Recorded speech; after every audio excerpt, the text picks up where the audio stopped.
இப்போதானப்பா சந்தோஷமாக இருந்தாங்க. ஒரு முதல் இரவெல்லாம் கொண்டாடி, இப்போ பிறந்தநாள் கொண்டாடி, ஏன்பா அப்படி பண்ணுறீங்கிற மாதிரி தான் வந்து நமக்கு இந்த மகாநதி சீரியல் இப்போ அடுத்த கட்டமாக இமீடியட்டான ஒரு நெகட்டிவான ஒரு ட்ராக்கு போயிட்டாங்க. ஆனால் என்ன பண்ணுறது, கதையை சூடு பிடிக்க வைக்கணும். ஏற்கனவே வந்து காதல் காட்சிகள் நிறைய வச்சாச்சு. இப்போ வேறு ஏதாச்சும் இன்ட்ரெஸ்டிங்கான காட்சிகள் காமிக்கணும் அப்படிங்கிறதுனால தான் வந்து பார்த்திங்கன்னா டைம் கூட கொடுக்கல. யூஸ்வலாக கொஞ்சம் டைம் கொடுத்து இவங்க இன்னும் கொஞ்சம் நல்லபடியாக நெருக்கமாகி முழு கணவன் மனைவியாக மாறுறதுக்காக வெயிட் பண்ணலாம் அப்படின்னா வந்து அவ்வளோதான், ஃபஸ்ட் நைட் முடிஞ்சு நேற்று அடுத்து ஒரு பெரிய பாம்பை தூக்கி போட்டுரும் அப்படிங்கிற மாதிரி ஒரு விஷயத்தை செய்கிறாங்க.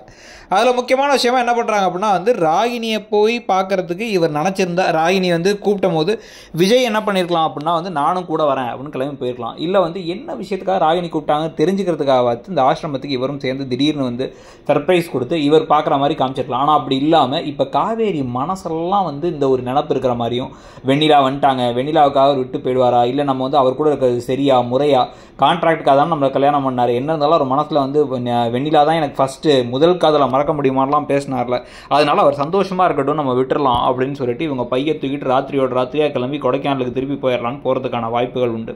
ஆனால் வந்து அந்த சமயத்தில் ஒரு லெட்டர் எழுதி உங்கள் வெண்ணிலா இங்கே ஆசிரமத்தில் இருக்காங்க, நீங்கள் போய் அவங்கள போய் பார்த்துங்க, நீங்கள் ஒன்றா இருங்க, எங்கே இருந்தாலும் வாழ்கன்னு சொல்ல, ஐயா அதெல்லாம் பழைய கதை, அதை தாண்டி இப்போ உன் மேலே காதலே வந்துருச்சு, அந்த பொண்ணு பார்த்த பாவமாக இருக்குன்னா அதுக்கு ஏதாவது ட்ரீட்மெண்ட் காசு கொடுக்கலாமே தவிர என்னால் வேறு எதுவும் பண்ண முடியாதுன்னு இவர் நினச்சா கூட கண்டுபிடிக்க முடியாத மாதிரி கொடைக்கானலாம் வேற எங்கேயாவது போயிட போகிறாங்களா, எப்படி போகுது கதைங்கிறத பொறுத்து இருந்து பார்க்கணும். ஆனால் இவங்களை பிரித்து விட்டு அப்புறமா சேர்க்குற மாதிரி தான் கதையை கொண்டு போகிறாங்கிறத பற்றி உங்கள் கருத்து என்னங்கிறத சொல்லுங்கள். தேங்க்யூ.